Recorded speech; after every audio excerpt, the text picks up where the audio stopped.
Good evening, everyone. Welcome to No Credentials Required, where you don't need a press pass to talk sports. We are presented by Belly Up Sports in association with Godzilla Media. My name is Ryan McCarthy. I'm one of the co-hosts of this program. My second chair, Dustin, will be in momentarily, but we need to get things started because it's Tuesday night. It's 7 p.m. I got myself a cup of hot tea, some peppermint tea. It's one of my favorite things in the entire world. It's in an angel mug because it's appropriate for Christmas. It's the Christmas season. Happy holidays, season's greetings, Merry Christmas to all. And I appreciate you watching if you're watching us live. And also if you're watching on the replay, really do appreciate it too. Or if you're listening on your favorite podcast platform, I appreciate you listening there too. Before we get into things tonight, just want to let you know about our social media channels, which are right down here below on Twitter, Instagram, and TikTok. It's NoCredsREQ, Facebook.com/NoCredsREQ, and on YouTube. If you're watching on YouTube right now, give us a thumbs up. Also, the same thing on Facebook, give us a thumbs up. It would help out with the algorithm. That way, both Facebook and YouTube will let people know that this program exists. And there's a reason why Dustin's not in yet. I totally forgot to send him the StreamYard link.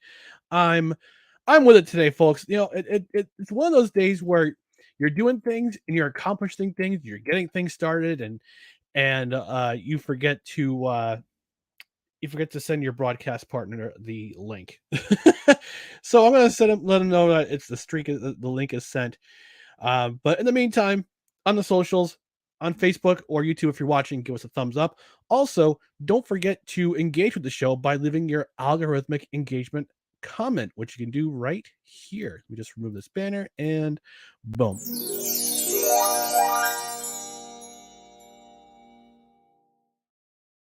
So engage with the program during the show. Leave a comment if you have something especially cruel and unusual and borderline gross.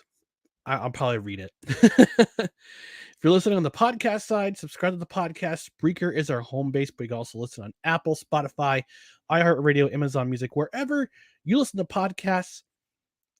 Listen to it, subscribe, tell a friend, tell an enemy. Just let people know about this podcast. Also, let people know, spread the word about this podcast. And I forgot to tell you, we're also at 136 subscribers on YouTube. It's amazing growth since we started this live show, this YouTube channel a couple of years ago. But over the last month or so, this program is starting to gain steam. More people are more people know about it.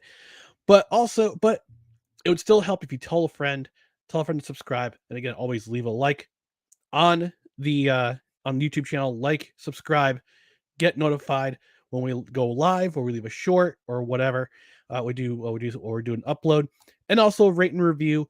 If you leave a rating, 5 stars is preferred, and if you leave a review, I might even read it on the air. So wherever you can leave a review, go ahead and do that. And he just popped in.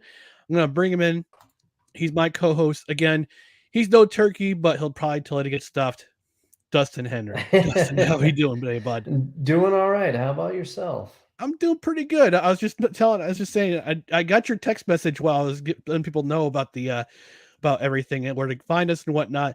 And I said, "Oh, Dustin will be here momentarily." And I see the text is saying, "I don't have the link." And I'm like, Oh, it's quite all right. It's quite all right. I was running in late anyway. I had a meeting tonight, so that's okay. yeah. That's okay. But we're about to get things started. How was your Thanksgiving? You know, it was really cool. We had to spend some time together too on Friday night. We had a Friendsgiving event, game night at your sister's house. And Yeah, how yeah, was the that rest of was your weekend? Oh, the rest of my weekend was okay. Saturday just kind of hung out. I can't remember really what I did. Oh, I did go over to my sister's again, and we watched the '89 classic Turner and Hooch with Tom Nice. Hanks. And Sunday had a little brunch, and then just kind of hung out and took my notes for the football podcast to get ready. And Monday, I was actually also off on Monday, so I ended up Nice. going through some of my emails and stuff because boy, there were quite a bit, waiting for me. So I at least thinned the herd a little bit before I had to go back to the saddle today. But Thanksgiving was good. Went up to my Uncle Bill's. There was a lot of people there. It was nice to see. Nice to see everybody. It was a nice big gathering. My mother's family is a big family, so there was a lot of people there. How about yours? Well, Friday was pretty. Let's see. Friday was pretty busy. I worked overtime. Um, forgot what else I did. Oh, I baked. I baked on Thursday night. I worked for some overtime on Friday. Did more did more cooking on Sunday. More cooking on Friday. I went to see my mom at the rehab center. Shout out, mom, if you're watching.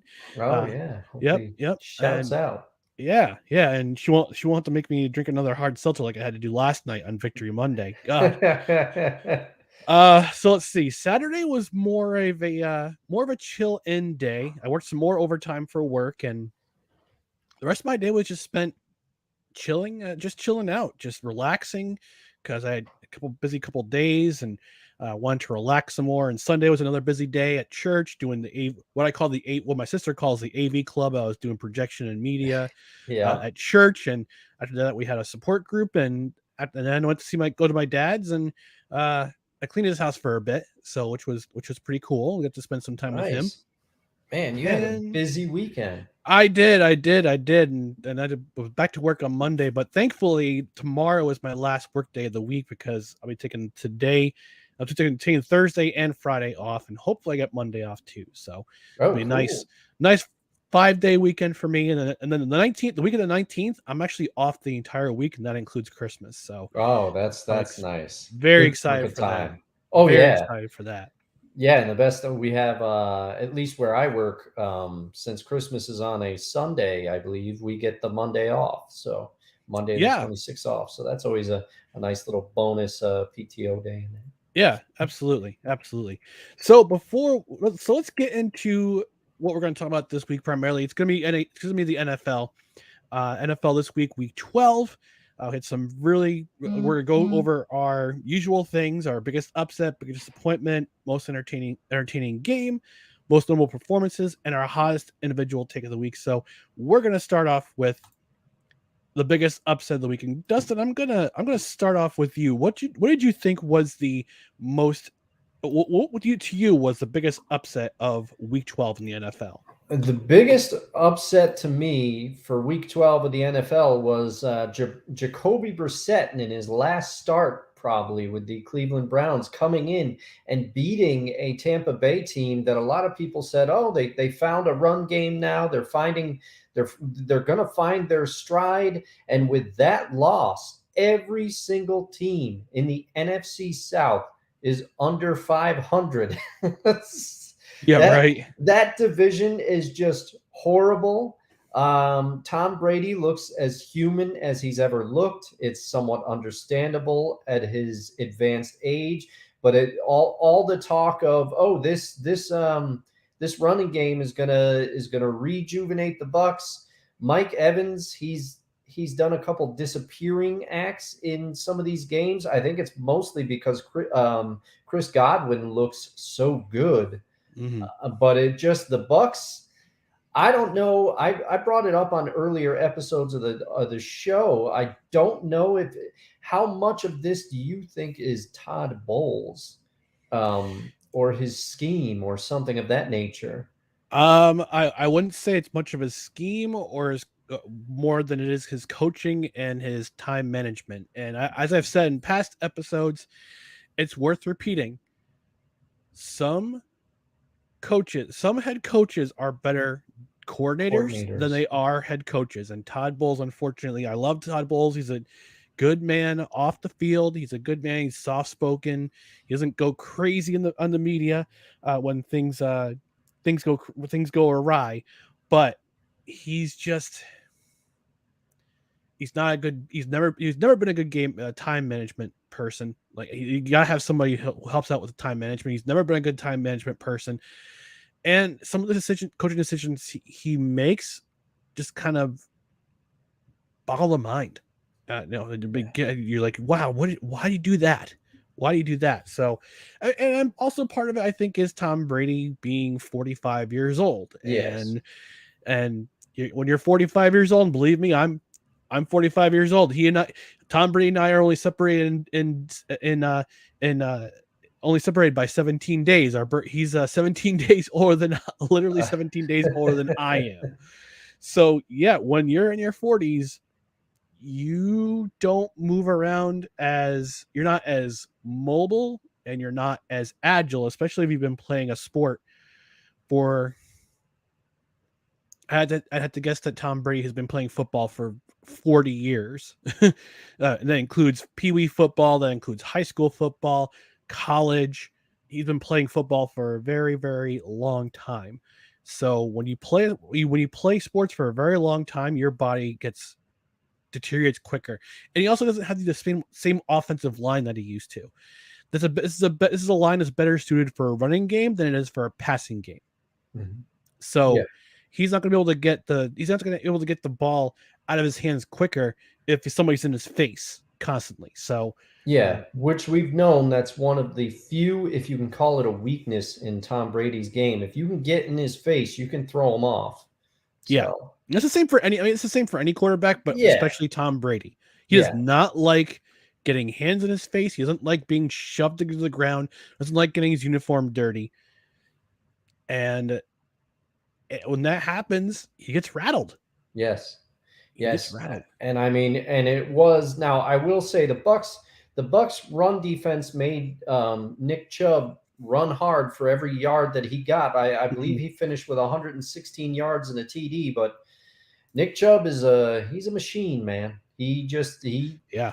He keeps the Browns going, and if they can spell him a little bit with Kareem Hunt and Amari Cooper, I think he's quietly had a pretty good season in Cleveland. A lot of people were thinking, hey, when he left, what was it, Dallas? He was on, I think. He was traded from Dallas to Cleveland for I think a fifth or sixth round pick. Yes, and when they're thinking, oh, he's just going to disappear in Cleveland because they don't have the quarterback play. It's going to be all running back. He's proven people wrong this year, and it was kind of funny because on one of the end of a play toward the end of the game, it was Amari Cooper got a huge gain on a what appeared to be a busted coverage by one of the defensive players. But what happened was it looked like he tried to draw a penalty and Amari Cooper just ran right through it. So sometimes you play around a little too much there and you're going to get burned.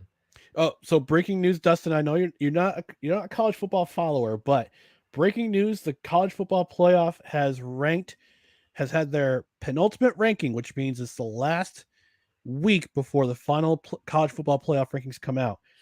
Georgia's number 1, Michigan's number 2, TCU's number 3, and USC is number 4. Oh wow, And okay. behind those teams at 5 and 6 are Alabama and Ohio State. And I've been saying for a month and a half, I've been saying ESPN's going to try to find a way to get a two loss Alabama team Oh into yeah. the college football playoff. And if TCU and USC lose in their conference championship, respective conference championship games, it's going to happen. Oh man, I hope not. I'll be rooting for the Horned Frogs. I'll tell you that. Oh yeah, me too. Me too. Me too. Man. Oh, for my biggest upset, I have the Jaguars being the Ravens, and that was also a very entertaining game Oh yeah. in terms of your overall entertainment.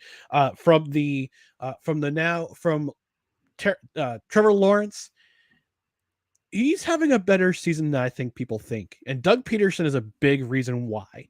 Oh, And for sure. this game is proof that he's starting to turn it around. Unlike other quarterbacks drafted in 2021, which shall be renamed, which shall remain nameless for now.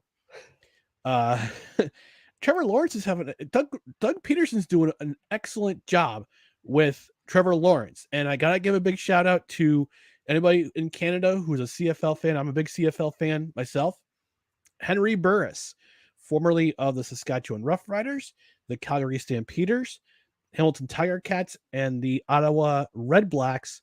He is now Trevor Lawrence's quarterbacks coach. Oh, wow. And Okay. for those of you who don't really watch the CFL, he had a great CFL career. And Henry Burris is, you kind of knew, you know, some players are going to be special when they're coaches, and right now that's happening in Jacksonville. And Henry Burris, I think, is going to get a lot of notice from different teams, but in terms of passing game coordinator jobs or even offensive coordinator jobs. But right now, he's got himself the number 1 overall pick in the draft in 2021, playing well. And I know the Jaguars aren't, and probably not going to make the playoffs this year, but they could be a team on the rise. I could see them. This is my prognostication, like put my prognostication glasses on. But this is a team that could compete for the AFC South division with the Colts on the downswing and the Texans being the Texans. I think the Jaguars could challenge the Tennessee Titans next year for the division title and make the playoffs. I think they're a year away from probably being a playoff contender, maybe 2 years away from being a division contender. So you got a sneak preview of that on Sunday with that comeback in the last 2 minutes, the 2-minute drill. They have just enough time on the clock for the Ravens to try another 60-plus yard field goal. And Justin Tucker, he was this close to setting another record. Yeah. This close to setting another NFL record. He already owns it with a 66-yard field goal. He was very close to owning the record again with a 67-yard field goal. Yeah. And not only do we have Trevor Lawrence's kind of coming out party, but we also had the Jacksonville Jaguars mascot in the Speedo. Let's just say things got his performance in the game was a bit cheeky. Let's just put it that way. Oh yeah. I don't know what they were doing with the mascot for that game. I don't know either. It was, I did like a double take when I was watching, because, you know, you're seeing, especially at the end in that final magnificent drive by Trevor Lawrence, you're seeing, you know, the mascot's going crazy, and I was just like, wait, is he really wearing? Oh, yep. You know, and then people started to tweet about it or put it on Instagram or whatever too. That was some outfit selection there, and let me tell you, that mascot was working it. I thought somebody had just painted their body and just left on their Speedo and stole the mascot head. Yeah. They did. Or Shad Khan just said, you know what? Screw it. You've been the mascot for X amount of years. Do what you want today. What you want today. Nobody's going to be at this game. Or maybe AEW principal owner Tony Khan snuck his way into the suit. No, who knows? It's very possible. Anything is possible in the NFL. We already have a comment from my buddy Wise El Jefe. Says, hey Ryan, hey Wise, how we doing? And just again, folks, just so you know, we want your comments. We want your algorithmic engagement comments. Dustin, I know you've waited all day. Oh, I did. The chime. I have. I hear that chime. Here.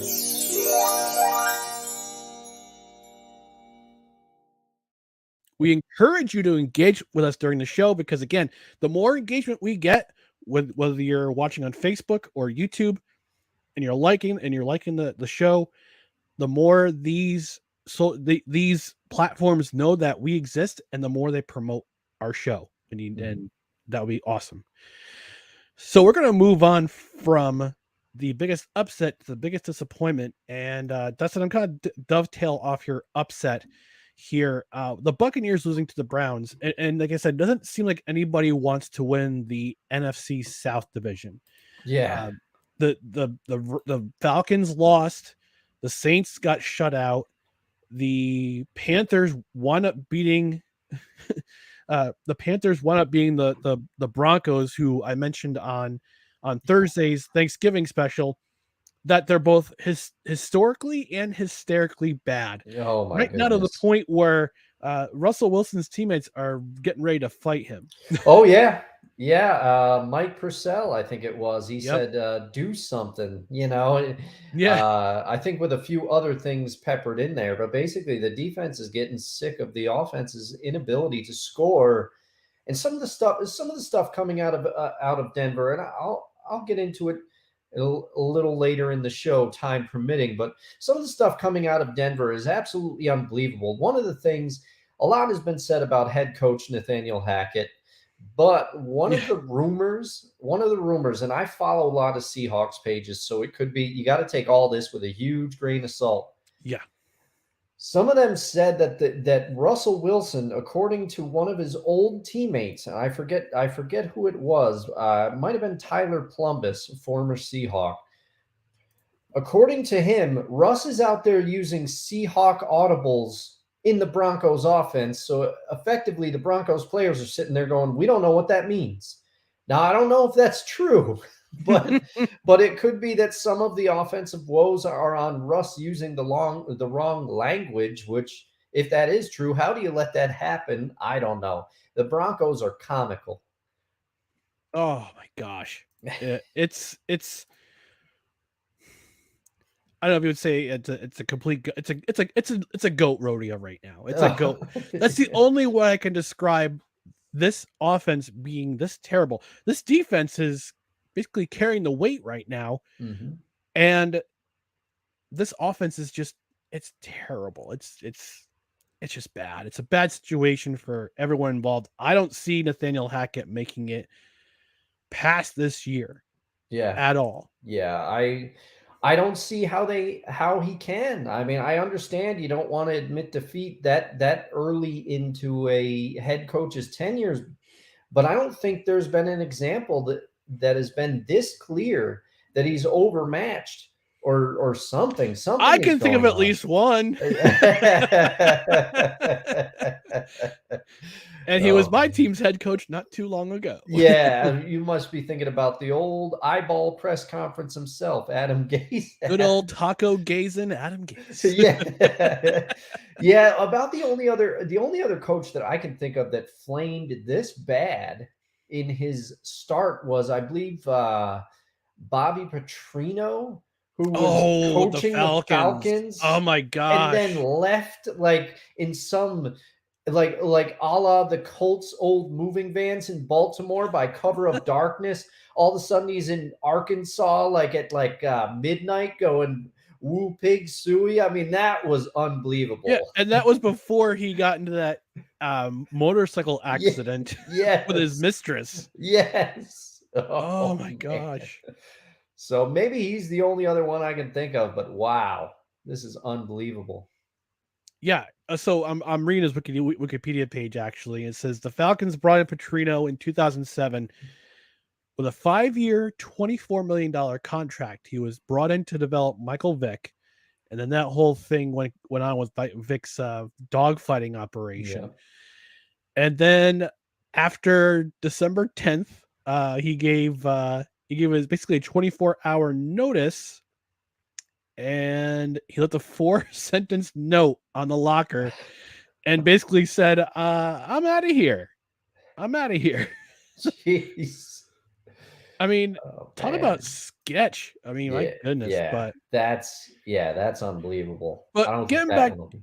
getting back to the topic at hand, the biggest disappointment, I again, Tampa Bay Buccaneers losing to the Cleveland Browns, especially in overtime.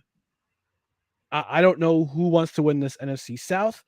I don't think any of these. Well, at least I give credit to Atlanta for at least trying. This was supposed Yeah. to be a tank year for them, but it's Yes. not. Arthur Smith is a better head coach than people suspected. Mhm. I would agree with that. I mean, the way he's doing it is perhaps a little frustrating because every week you see Kyle Pitts just anonymous, and you're saying, "Why did you spend a 4th overall pick on this guy?" And they have Drake London, but hey, you can't argue with results when they're winning more games than I think anybody thought they were gonna win. Yeah, but getting back to the Buccaneers, something's got their schedule doesn't really get easy from here. I understand they play the 49ers in a couple weeks, and the 49ers are just bullying every Yes. right now. That's a tough defense right there. shutouts the last 2 games. They've had just a lot. I mean, the 49ers are just a very, very good team, and they're going to be very tough. They're going to be very tough out once the playoffs come around, especially if they win the NFC West. So I'm going to look at the Buccaneers schedule right now, and this is what the schedule looks like for the next 6 weeks. They're at home against the Saints on Monday night of all.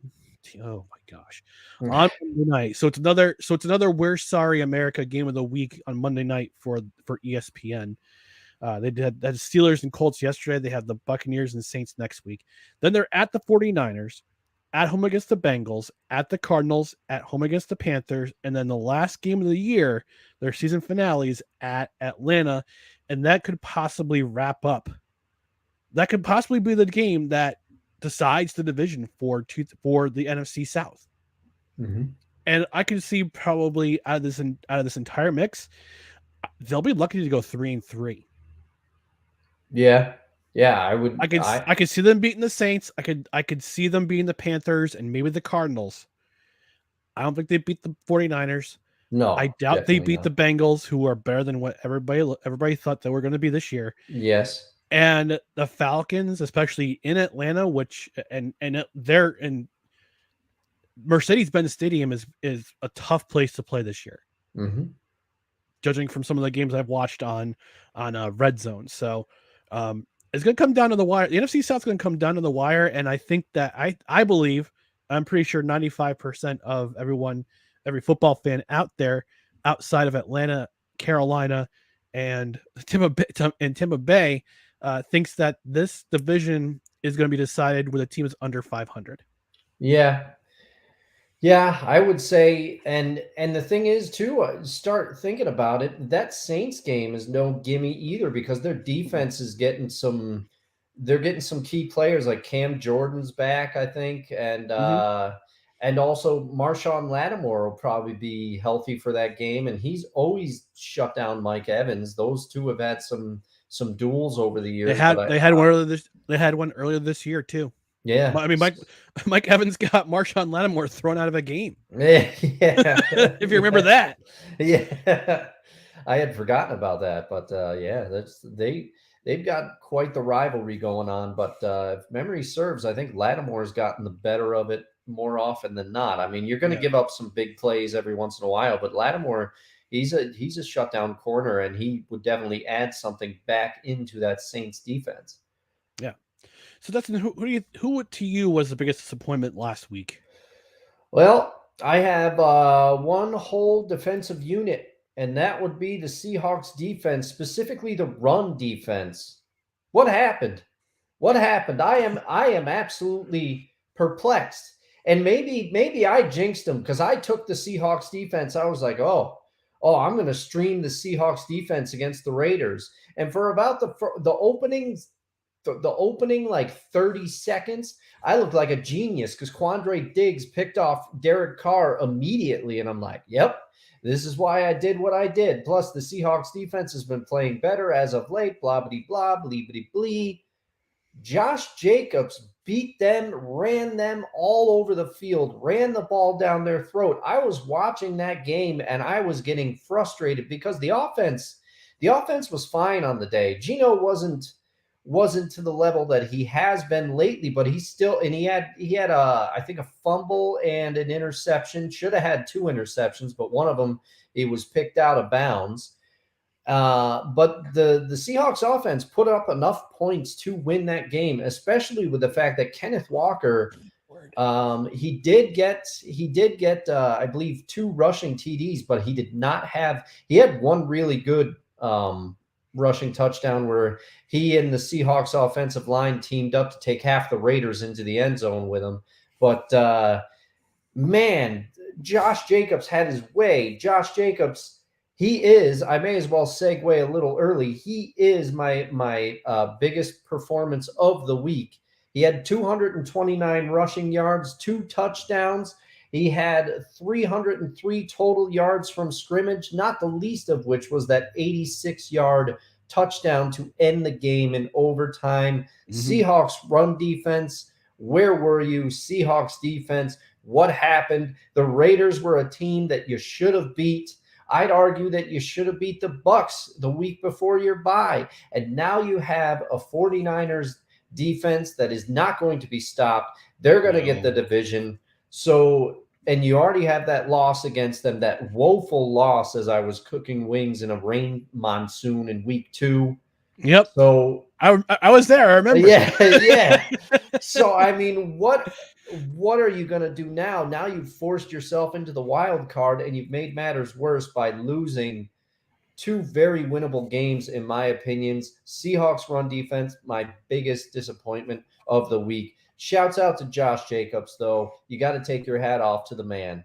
Yeah, absolutely. We've got a question that came in from in our comment section from Melvin. It says, "Hey Brian, I'm a fan of Drew from the In or Out Sports Debate. Drew Willie, part of the Snowman in the Morning crew.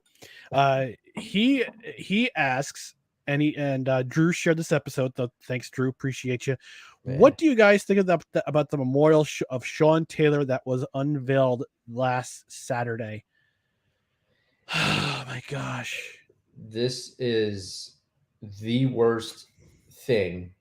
And I have to give a shout out to Matthew Berry, because he was the one that pointed it out. I saw, I think it was a post on Instagram. He said that looks like a statue out of dicks that they just hang the jerseys on. It's not, Yeah. it's nothing. It's nothing. Absolutely nothing. That is the lowest amount of effort that you could possibly put in for one of the stalwarts of your franchise who you're trying to honor on this day, this very, the anniversary of his untimely and tragic death. And that's the effort that you put in. And according to people who know better than I, it wasn't even accurate. They put I think it was like a Nike jersey with Adidas shoes and gloves that he never wore. Just crazy, crazy things. Yeah. If you're going to put together a memorial, put some effort into it. And I know the whole thing with Dan Snyder right now is a lot of controversy with him allegedly trying to sell the team and him getting in possible trouble. He's being sued by the city of Washington, D.C.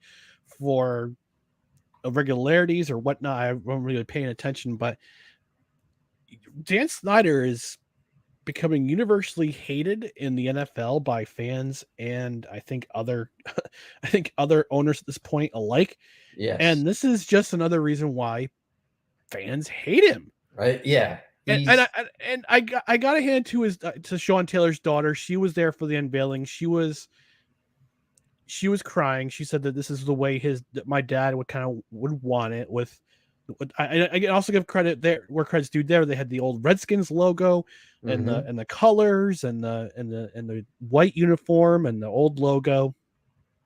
But this is a discount. This looks like a discount memorial. No, that's where it is. That's what he shot. It's like I'm gonna just I want to.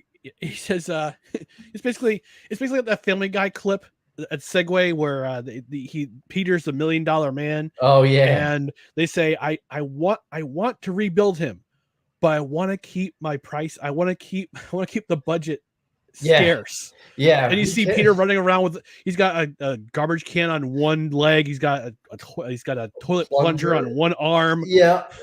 That's what this reminded me of. I was like, I want to memorialize Sean Taylor, but I don't want to spend a lot of money. And this is the result of it. Yes. It's so insulting. So insulting. He is without a doubt, I'd say probably the worst owner in sports right now. And hopefully, I hope for Commanders fans' sake that the team does get sold. He's just by all accounts, a terrible human being. Yeah, actually, it's funny. I've been meaning to write an article, a parody article about who would be buying this football team. I've got narrowed down to Jeff Bezos, Elon Musk. I'm trying to think of another billionaire you could buy. Jay-Z, Kanye. Sorry, Ye West. Oh, So jeez. I'm trying to narrow down the billionaires I can think of and have the pros and cons. And but it's just, I Yeah. mean, part of it is I think that's the one reason why the city of Washington won't build the Commanders a stadium is because Dan Snyder is still the owner. Yeah. But we got some more comments from the comments section. Josh Mailer from I can't remember which podcast he's from. Um, I can't remember a bunch of podcasts he said, but he recently had David Cohn from Carrying Company. I'm very jealous. Hopefully, we'll get him on here soon. But I'm very jealous you got him on. Wow. He said it's almost better not to do anything at all. Exactly. You were already retired. Mhm. You've already put his number. You've already retired his number. Nobody will ever wear the number 26 ever again for the Yep. Washington Commanders. But yeah, absolutely. You're absolutely right, Josh. It was better not to do anything at all. Melvin said, absolutely travesty. Thanks for acknowledging and answering my question. You're welcome, Melvin. Thank you for asking that question. And Stephen Fenton says, great question, Melvin. Absolutely. Yeah, Melvin, Yeah. absolutely a great Yeah. question. Yeah, it was just a giant disappointment of honoring somebody's memory. And Sean Taylor would have been if he had not been tragically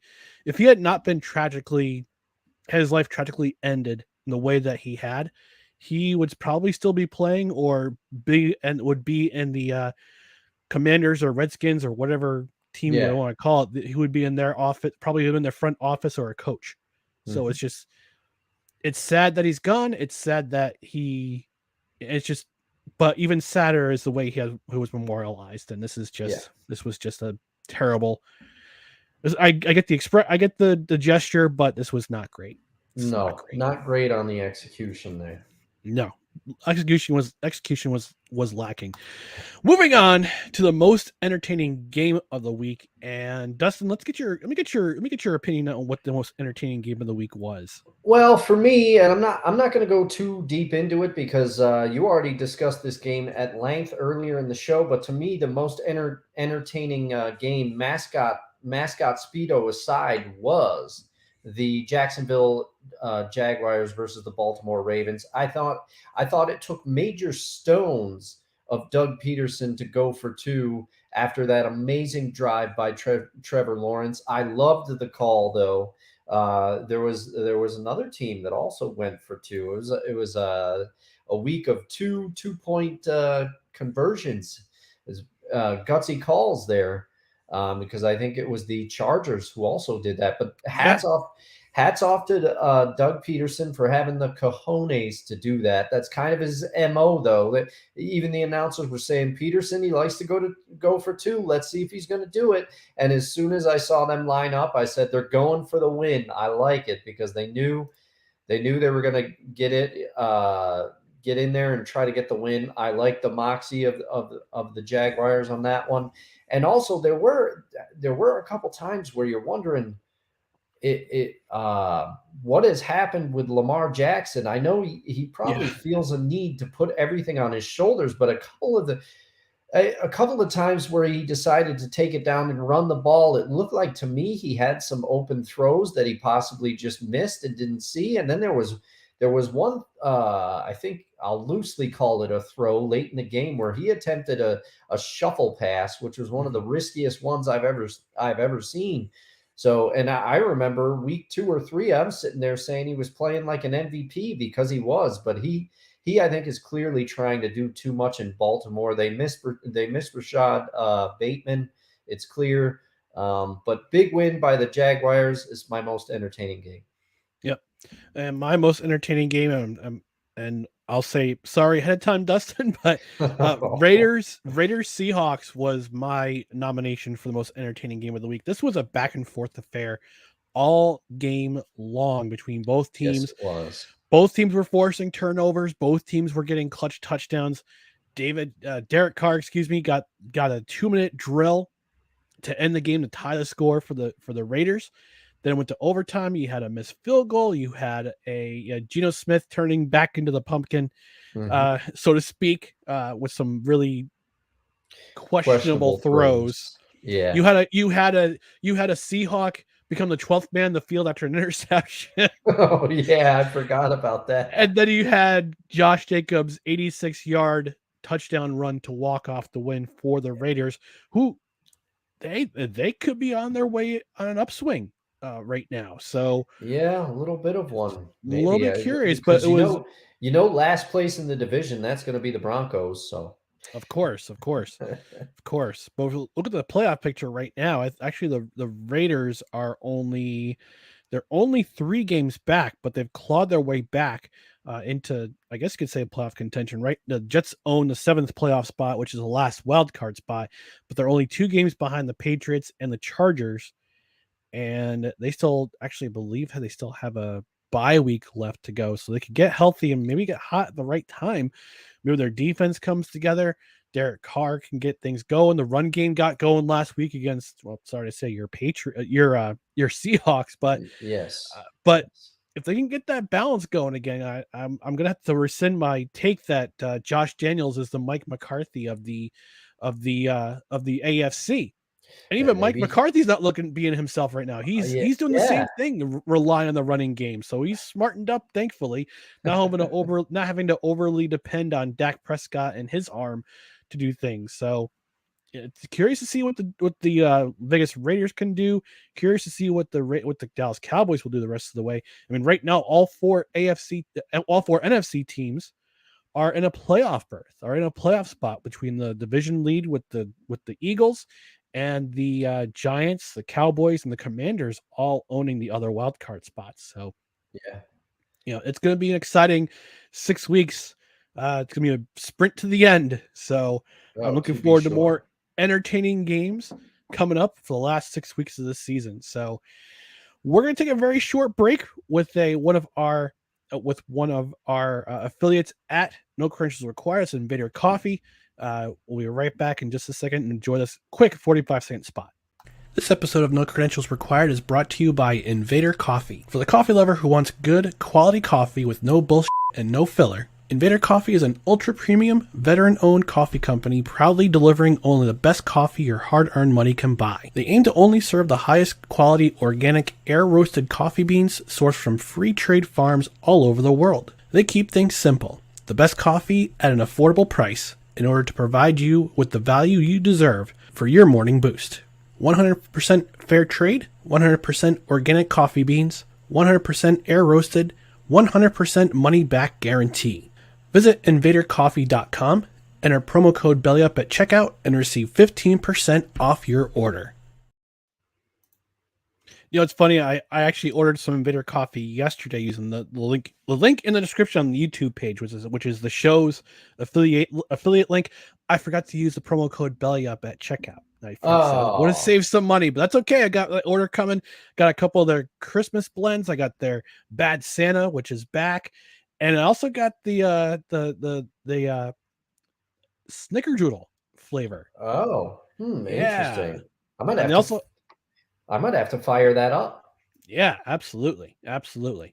So yeah, visit Invader Coffee at the affiliate link is in the description on the YouTube page, and you can enter promo code BELLYUP. You get 15% off your order. So it's well worth it to support the show and also support Belly Up Sports because they're one of the networks that faithfully supports this show. Oh So yeah, go in there and get the if you're still in a little bit of a fall mood, I think I got the pumpkin pecan coffee for the fall, and it was very good.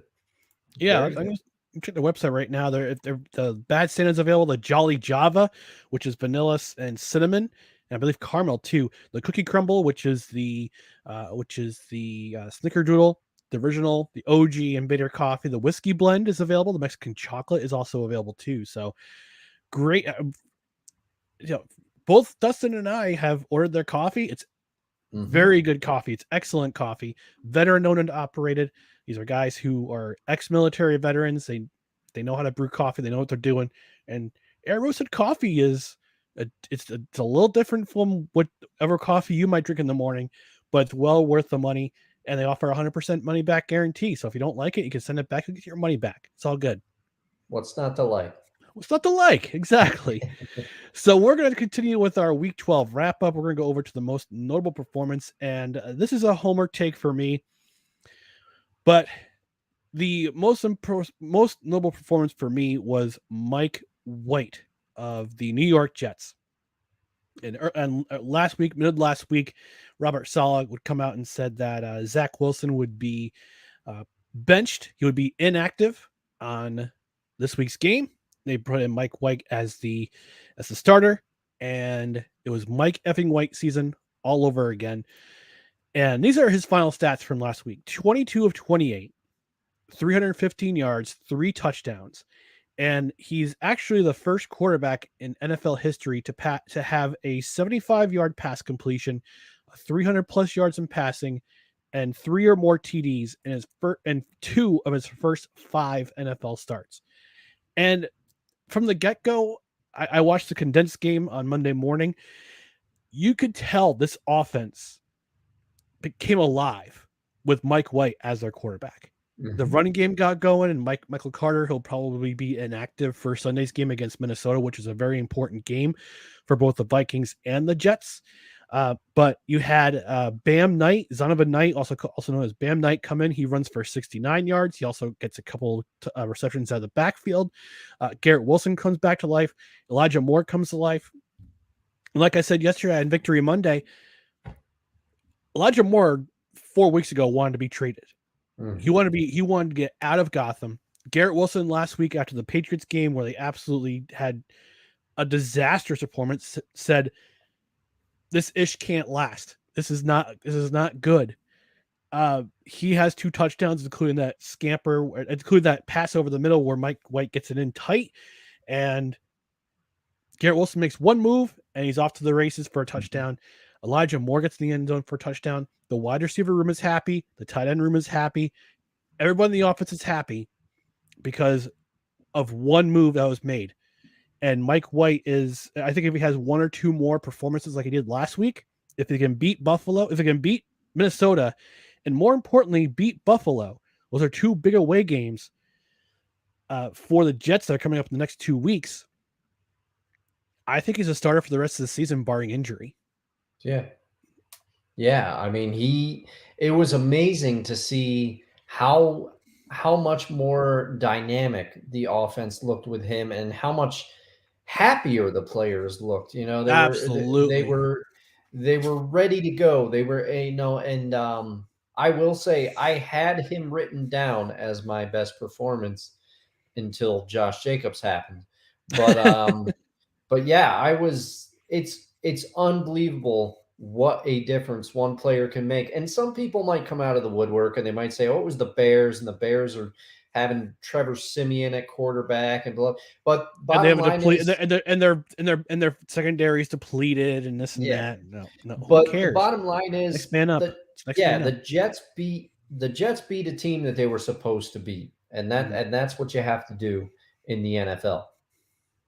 Yeah, and regardless of whether or not who started at quarterback for the Bears, I don't think Justin Fields would have lasted against that front four. That front four was in Simeon's face. I mean, as I mentioned last night on Victory Monday, the defense has some work to do with sloppy tackling. They had some granted it was raining for most of the game, but the defense is a championship level defense, and if Mike White can continue this offensive pace, there's no telling what this Jets team will be able to accomplish for the next 6 games. If they split their next 6 games, I'll be happy because that means a playoff spot.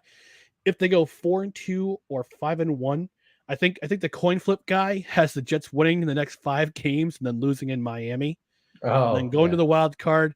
They're winning the wild card. They're winning the divisional round. And they're losing the AFC Championship game, which would break my heart. Which absolutely break my heart. But defense is playing at another level. This offense is playing better with a new quarterback, some new blood at quarterback. Everybody's happy, and it's onward. Hopefully, it's onward upward from here. So, Dustin, I'm going to go to you. Which was your most notable performance of Week 12 in the NFL? Well, I've already spoiled it multiple times, and with multiple rants, but Josh Jacobs was an absolute man possessed on Sunday. He had, I think I already said it, 229 rushing yards, 2 TDs, the 86-yard run to walk off win in overtime there. 303 total yards from scrimmage. He was everywhere. You couldn't stop him. Every third down they needed, they just ran the ball. And for that matter, even Amir Abdullah looked pretty good in there when he had to run to spell Josh Jacobs a little bit. So partially horrific performance by the Seahawks defense, but Josh Jacobs is my unquestioned most notable performance of the week. Yeah, 300 plus total yards between rushing yards and pass yards out of the backfield. Yeah, catching passes out of the backfield. It definitely is noteworthy for noble performances. We're going to move quickly on to our hottest individual take of the week. And Dustin, you've got a pretty good take in our show notes here. What is your hottest individual take of this week? Well, after the mini turnaround that the Commanders have done here, I started thinking, I said, you know what? Should Ron Rivera be considered for Coach of the Year honors? Is it time? Because think about as thanks to I believe it was Melvin's question about the Sean Taylor Memorial, we were able to get into the absolute dumpster fire that has been going on um, around the Commanders organization with Snyder's supposed sale of the team, the myriad of lawsuits, this Sean Taylor unveiling fiasco, it's kind of the inverse of what's going on. The fact that they have Carson Wentz as his quarterback for the first yes, well, and 6-7 weeks of the year. And that's actually a feather in his cap for me. I give him credit for actually coming out and basically saying, now the injury helped, but Yeah. he could have gone back to Wentz. He could have doubled down and said, no, he's the guy. We brought him in here. He essentially admitted his probably his mistake in bringing him in the offseason, and he's gone with Taylor Heineke, and it's clearly been the better decision, and he has not been afraid to shy away from that. It's kind of the direct inverse of what's going on with the Broncos. Here in the Commanders example, you can see that despite everything else going around and swirling around the organization, a good head coach is keeping that team's mind on the games and winning games and on the field. So to me, it's just a phenomenal job, and their defense is slowly starting to turn it around. Yeah, and Ron Rivera, Riverboat Ron, he's not a bad head coach at all. No. He had a bad situation in Carolina when Cam Newton was broken by Von Miller in Super Bowl 50, and his career started to go on a downhill trajectory. Yes. And just a couple bad drafts.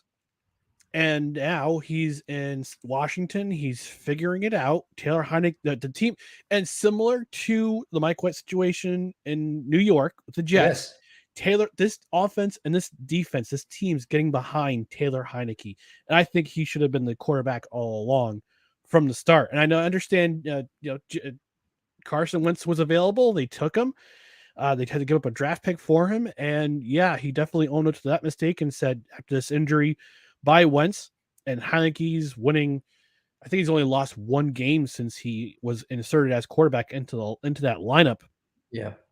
This is going to come down to the wire for the playoff spot. But I think the Commanders are definitely, and with Chase Young coming back pretty soon, mm-hmm. he's been in there. He's been practicing in their lineup since he unfortunately last year had his ACL injury, but he's on the practice squad. He's going to be activated, I think, in the next week or so. With him and with him on one side and Montez Sweat on the other side, this is going to be a dangerous defensive team as well. So I think you're definitely on the right track in terms of Ron Rivera possibly getting if Nick Sirianni doesn't get it, Riverboat Ron should definitely be under consideration for Coach of the Year, or even Kyle Shanahan, you might say too. Yeah, we actually had Josh Miller, and I remember his podcast on the Rising to the Occasion podcast. I just remembered it. It's the Rising to the Occasion podcast. He says, I feel like Jalen Hurts is worth noting too. Maybe not as flashy numbers Josh Jacobs put up, but 122 rushing yards in the first quarter. Yeah, Yeah. Absolutely. Jalen Yeah, Hurts that's had a very solid game. Very solid game, and I thank him for making the turnaround to help my fantasy football team win on Sunday. He was definitely one of my in our GNO league. He was definitely a part of that. And Snowman, San Francisco 49ers are the most dangerous team in the NFC. Yes, they're definitely on their way there. We actually talked about that earlier. If you want to go back and watch or listen, Snowman. But yeah, the 49ers are definitely on their way to being the hottest team in the most dangerous team in the NFC. mhm. Now, for me, my hottest individual take of the week, and speaking of the NFC West, uh, this may be a duh statement, but I think after this week's game, when they were firmly in control of the San Diego Chargers, I think Cliff Kingsbury is definitely on the hot seat in Arizona. I think Kyler Murray is growing tired Yeah. of Cliff Kingsbury. Uh, the contract notwithstanding with the extra 4 hours of video work, but whatever. That's another podcast for another day. But I don't think Cliff Kingsbury can be trusted as head coach. And last year they got off to that really hot start. They were 10-1, and they lost their last 6 games, and they back ended into a playoff spot, and then got absolutely destroyed by the Rams, who were they were a buzzsaw last playoff too. But I think since that 6-game slide last year, I think he's lost the locker room in Arizona.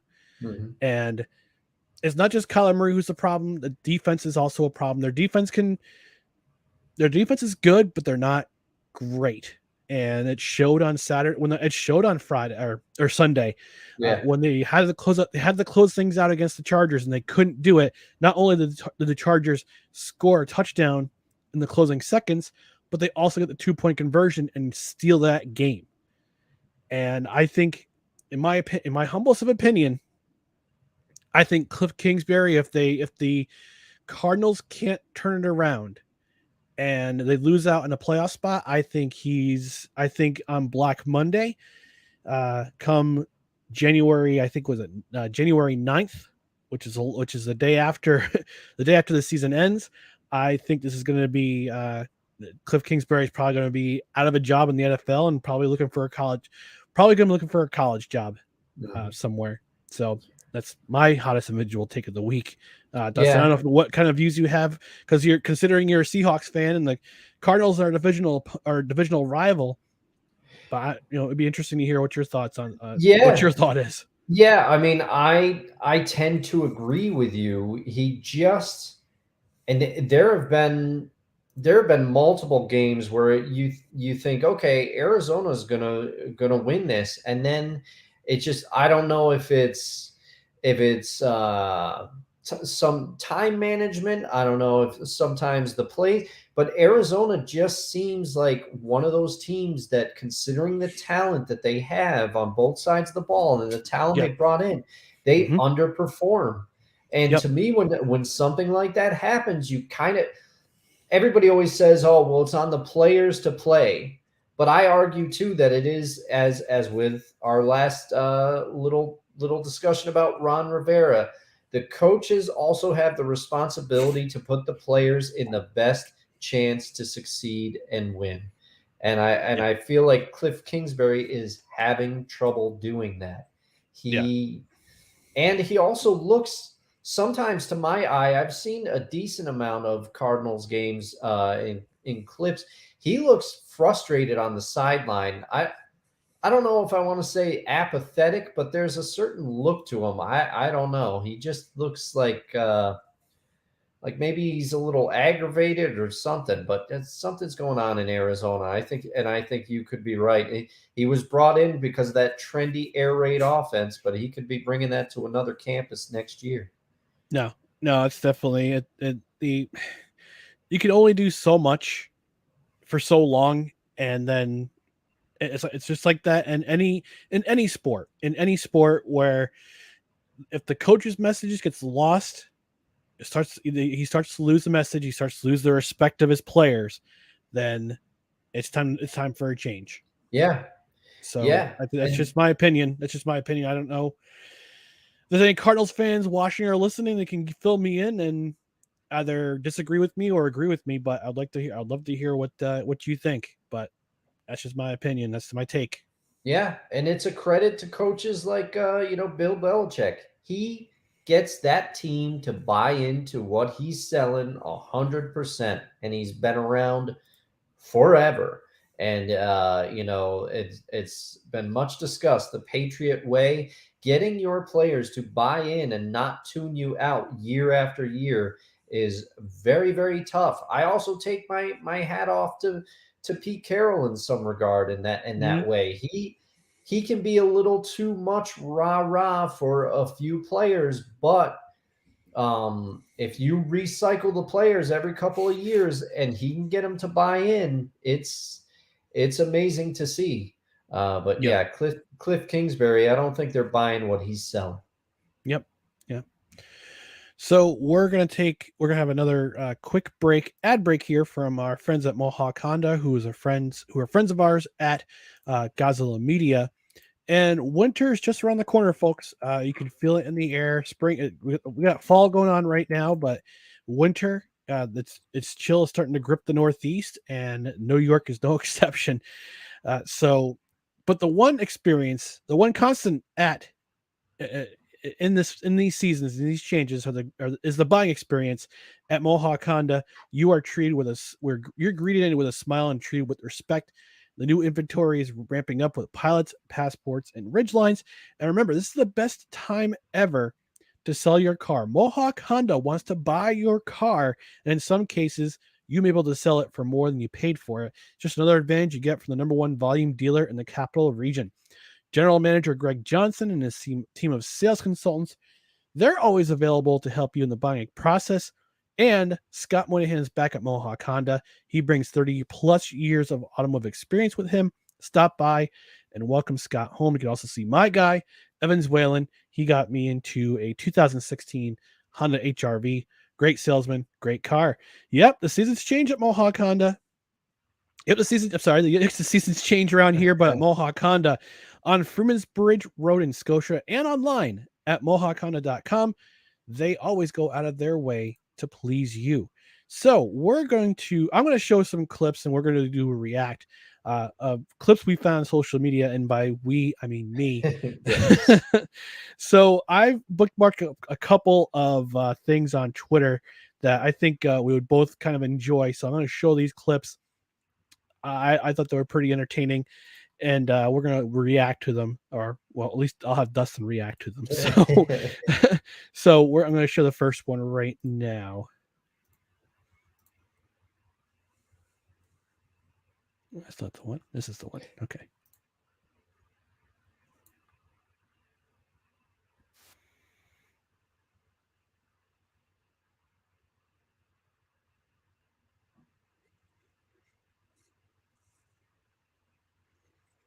I don't think I'm seeing anything. Oh, darn it. Dead air. I forgot to share. Oh boy. I'm not good. That I'm old not great. rhyme. Guys, we're having some technical it's difficulty tonight, live. and the technical difficulty is me. It's me. All right, here we go. Isn't it wild that the New York Jets are like kind of good now? They're like a little good. For those of you who don't watch football, the New York Jets for the past decade have been garbage. Bad team. And now they're kind of good. And one of the reasons why they're kind of good is they have a head coach named Robert Saleh. And Robert Saleh is the first Arab head coach in the NFL, and he's the first Muslim head coach in the NFL. And I think that it is beautiful that it took an Arab Muslim to change the trajectory. Oh man. He doesn't even have to finish. Of the New York Jets. Yeah, he went there. Yeah, that's I saw that clip and I had to share it. I was like, wait, where's he going with this? It's gotta be the punchline is the Jets somewhere, but the punchline was not what you thought it was. Man, that's a take, and he pulled it off. You got to have He did. confidence. You got to have confidence to do a bit like that. Yeah, and the comedian's name is Ehsan Ahmad. Obviously I would say of Muslim descent, but at least he has the sense of humor to do some observation with that. And I know if you don't know about the South Park rule, I think it's 22.3 years where something is funny. Like age Okay. jokes just became funny, JFK jokes became funny, and 9/11 jokes will be funny in about a year. So, but this guy went there. So the next clip I'm going to show, I'm not sure if it has any sound, but Dustin will appreciate it. It's from his Edmonton Oilers. Oh, Leon Draisaitl at the New York Rangers game. And this is where this is the game on, I believe it was Saturday, or I think it was Saturday or Friday or Saturday. Edmonton's on a bit of a East Coast swing right now. They visited the New York Rangers, and the Oilers were down at 3-0, and they came storming back to get themselves a 4-3 win. Dustin, I figured you would appreciate that, being an Edmonton Oilers fan. Yes. But this clip from the Edmonton Oilers Twitter page is I think you'll appreciate this the most, Dustin, since you're an Oilers fan, but also for anybody who despises Jacob Trouba.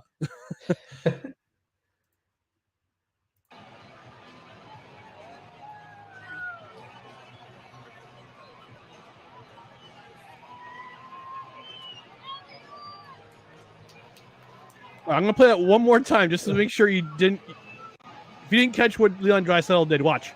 All right, I gotta watch him here. Oh, darn it! Hang on, Ooh. I gotta go back. There we go. I gotta wait for the ad. Nope, I don't.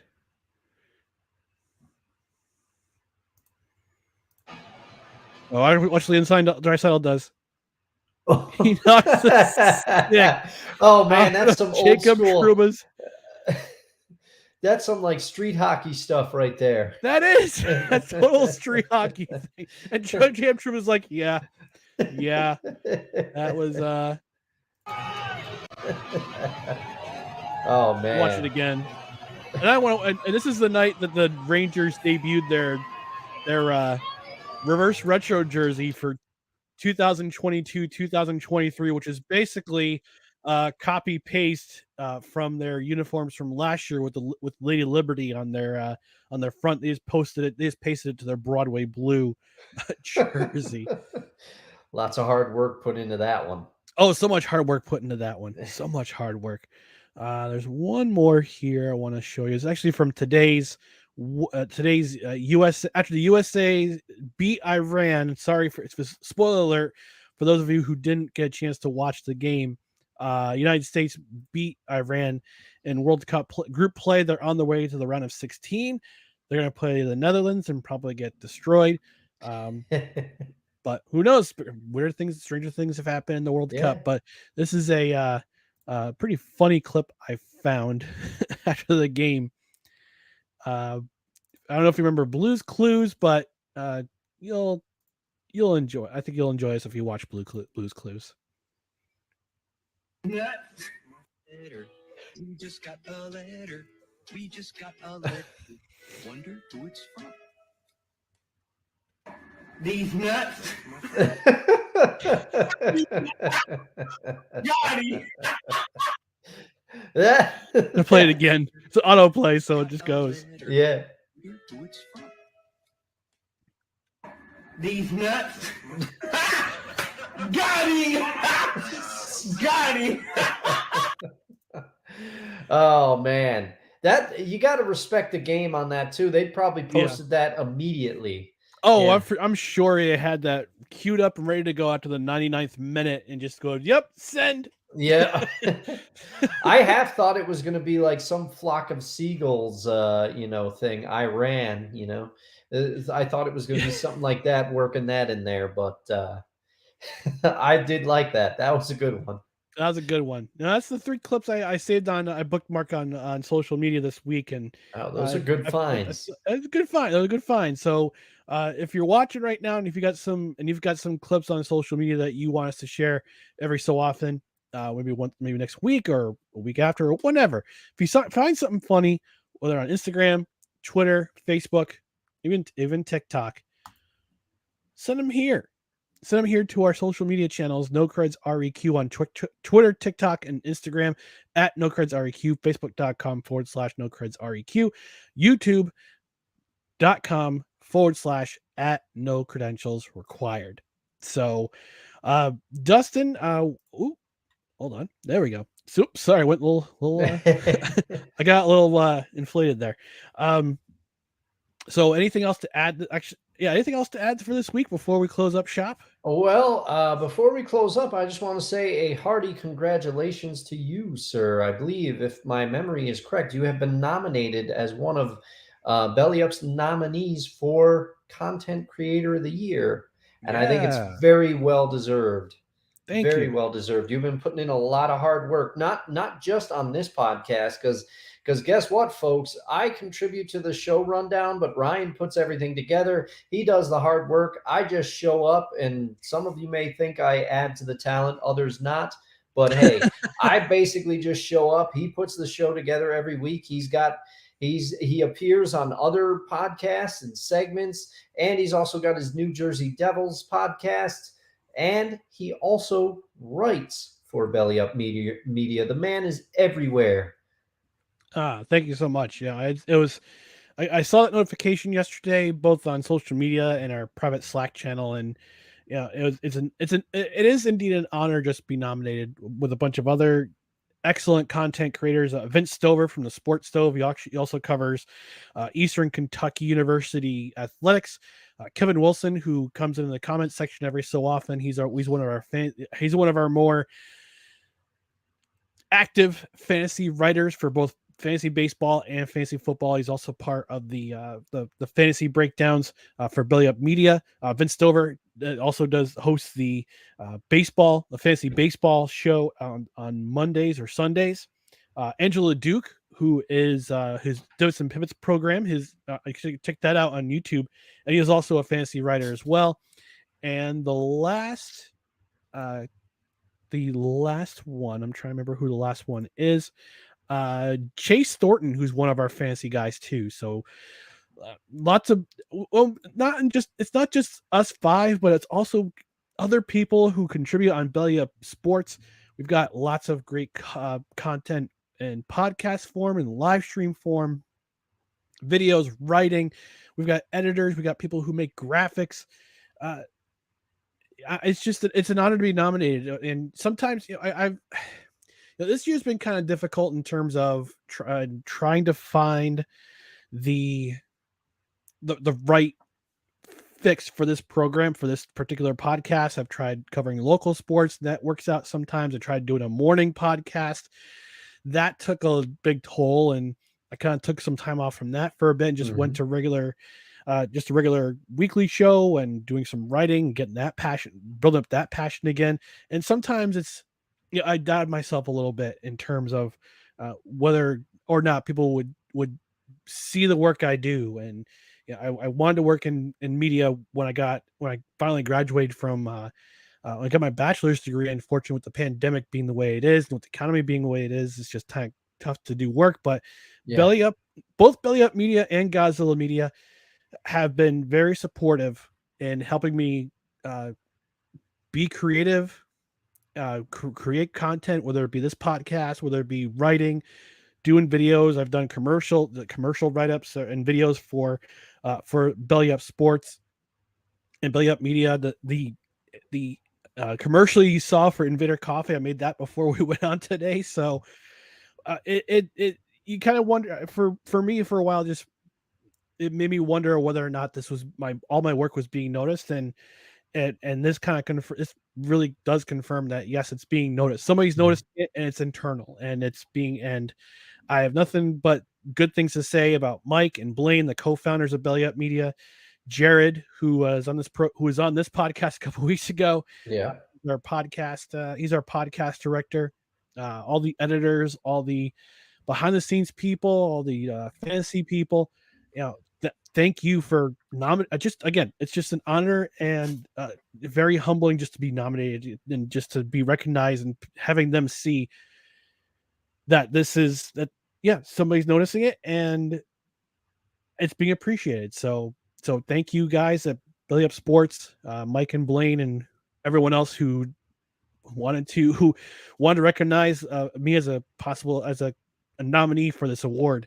It's very humbling. I'm honored to be recognized. If I win the award, great, awesome. But if I don't, again, I'm just happy to be a part of the network, and I'm honored to be just a nominee. So thank you, Dustin, for I wasn't bringing it up, but you brought it up. So there it is. So, so I'm very excited and yeah, I'm looking forward to the big things ahead for Belly Up Sports. And not only do I do this podcast and I'm a writer, I also do help with the live sports stuff with the with our football with the Northern Louisiana Football Alliance. So that'll be coming down the pike in the spring.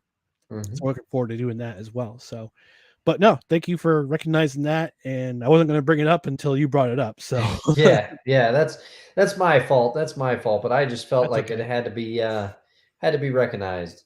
All right. Well, thank you for moment in the sun there. Yeah, thank you. I appreciate that. But in the meantime, we're going to wrap things up again. Visit our social media, which is right down here below: Twitter, Instagram, and TikTok at NoCredsREQ, Facebook.com/NoCredsREQ, and YouTube.com/NoCredsRE at NoCredsREQ. Leave a like, leave a comment. They help out with the algorithmic engagement. And on the podcast side, Spreaker's our home base, but you also find us on Apple, Spotify, iHeartRadio, anywhere you can find a podcast platform, we'll be there. And while you're there, rate and review. 5 stars is always preferred. Leave a review. I might even read it on the air, whether it be on Apple Podcasts or Podchaser or anywhere you can leave a review. We would appreciate it. Because again, that's another way that people can learn about this podcast. Also visit our affiliates on invadercoffee.com. The link is in the description, and Mohawk Honda locally here in the 518 with Godzilla Media. So all that being said, for my second chair, Dustin Henry, I'm Ryan McCarthy. We have been your hosts on this another journey into the world of No Cringes Required, where you don't need a press pass to talk sports. We are always presented by Belly Up Sports in association with, oh my God, can't talk. In association, technical problems come back. In association with Godzilla Media, we'll be back here next week, same time, Tuesday at 7 p.m. Eastern. And if you can't catch us then, catch us on a replay or listen on the podcast the next day, which will be released at Wednesday morning at 6 a.m. That's where you can get the podcast. So enjoy the football for next week. We'll be back and we'll talk to you later. Good night, everybody.